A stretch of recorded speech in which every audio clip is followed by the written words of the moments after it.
뭐나 먼저 체라해 체라. 없어.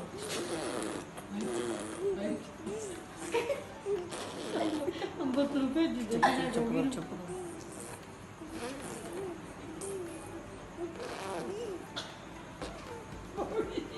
ਨਾਲੇ ਝਾਕਦੀ ਹੋਈ ਸੀ ਬੂਆ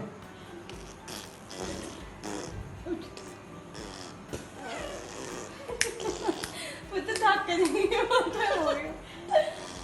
ਅੱਜ ਨਹੀਂ ਮੈਡਮ ਅੱਜ ਬਸ ਮੋਨਾ ਬੋਲ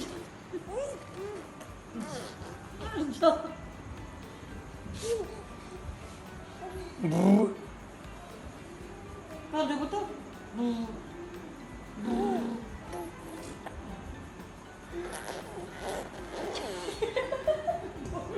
ਅੱਜ ਕੀ ਕਰੀਏ ਇਧਰ ਬੋਲ ਜਾ ਪਹਿਲੇ ਤੋਂ ਸਿੱਖੀ ਆ ਜੀ ਨਵੀਂ ਹੈ ਉਧਰ ਚੱਲਦੀ ਹੈ ਵੀ ਚੱਲ ਚੱਲ ਕੇ